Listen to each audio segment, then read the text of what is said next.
Consumer bankruptcies are on the rise, and retail credit card debt is having a bigger and bigger impact on those filings. These are the companies behind it, and this is how we got here.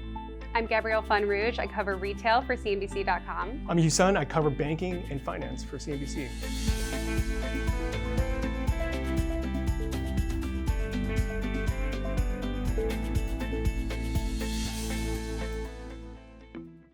The story begins that back in March 2024, when the Biden administration ran the Consumer Financial Protection Bureau, they did something called the credit card late fee rule. And so that basically capped the fee that banks could charge their borrowers at $8. And that's down from about $32 that it was at the time, the prevailing rate.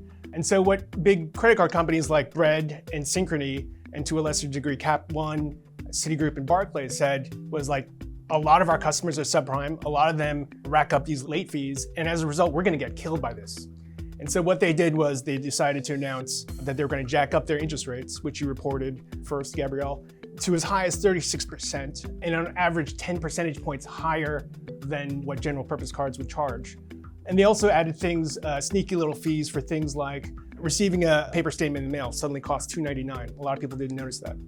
And so as a result, people were getting charged higher. Now at the same time, what happened in April of this year was that in the courts, the industry was successful at killing this CFPB late fee rule. In other words, it wasn't going to happen. And so the question that analysts put to the CEOs of Bread and Synchrony were, hey, what are you going to do? Are you going to hold on to these?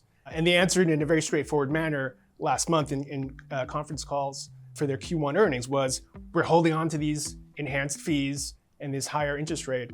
And at the same time, we acknowledge and celebrate the fact that the CFPB credit card late fee rule is dead. So now they're getting the late fees and the higher interest rates that they had implemented to kind of offset the profits that they were losing. Obviously, this is good for the credit card companies, but it can be terrible for the consumer. These retail credit cards can be some of the hardest retail credit card debt to get out of.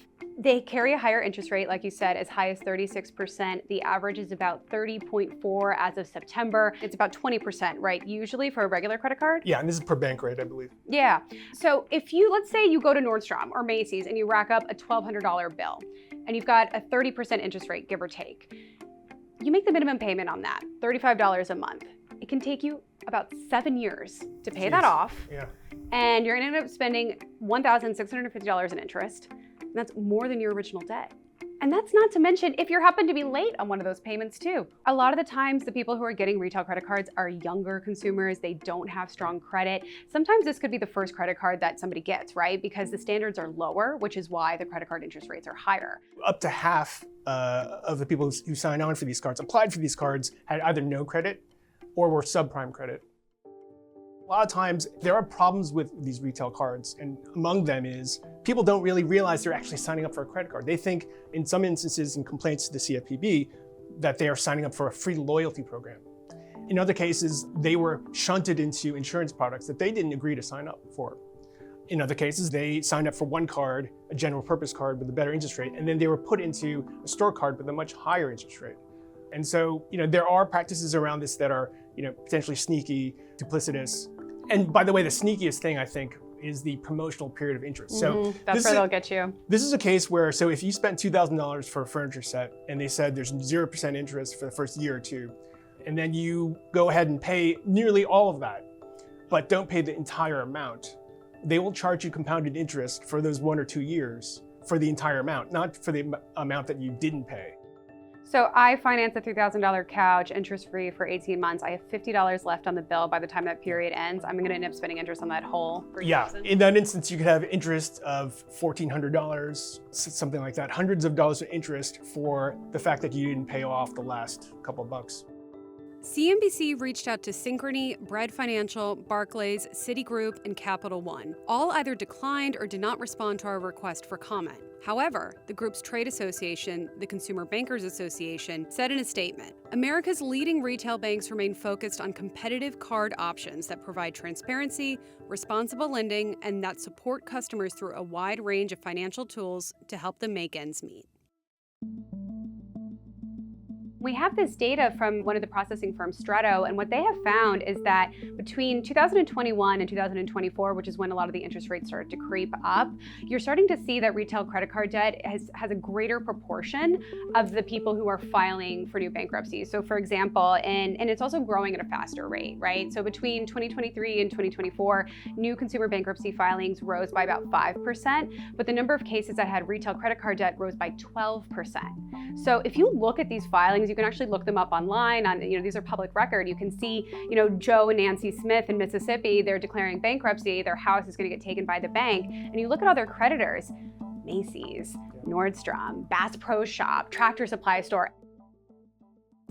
You mentioned Macy's, Kohl's. There are a few retailers who kind of depend on these credit card fees and the revenue from credit cards, to pad their profits, right? Yeah, absolutely. I mean, just like you're seeing with the credit card companies, that this is a huge profit generator. Obviously, it's their main business, but the reason why the retailers put their names on these cards is because it's a big profit generator for them as well. From the perspective of the retailer, they obviously want to, enhance a lot of transactions flow, right? They want people to be spending freely.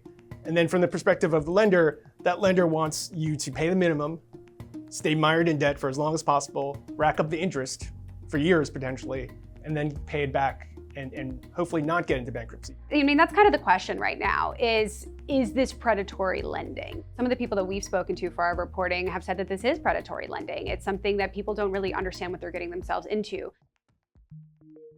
So what is the optimal way to use this card, right? Because if you take out the card, take advantage of their come on, right, the initial, which is the sign-on bonus or the fact that you get a period of zero interest, and then you pay it off every month, right? Look, I've used them. I financed a couch with it, and I had $200 left, and I knew the period ended about 2 months from now, and I made sure to just pay it off 2 months in advance, right? Where was the couch from? Raymore and Flanagan. TD Bank. Nice. So, I mean, that's the thing, right? Like, retail credit cards can be used responsibly, but we're finance reporters at CNBC, right? Like, I know how to look at something and I know how to use it to my advantage. And I don't buy something or get into a loan of credit if I don't know that I can pay that off by that time period. But most people aren't very sophisticated at the counter. It's like, I want this, I want that. And so you have a lot of FOMO, right? And the way that a lot of young people act is that they just want to kind of keep up with the Joneses. A lot of banks, JP Morgan Chase, American Express, they said that we're going to basically, bank people with money, right? And so what happened is a lot of folks who either don't have a credit record because they're new, or frankly they've bummed out on some credit, so they have they're below 660 FICO score, subprime credit. They don't have the same access, right? And so for them, it could be the store card is the thing that allows them to make these purchases, to live, a decent life in this country.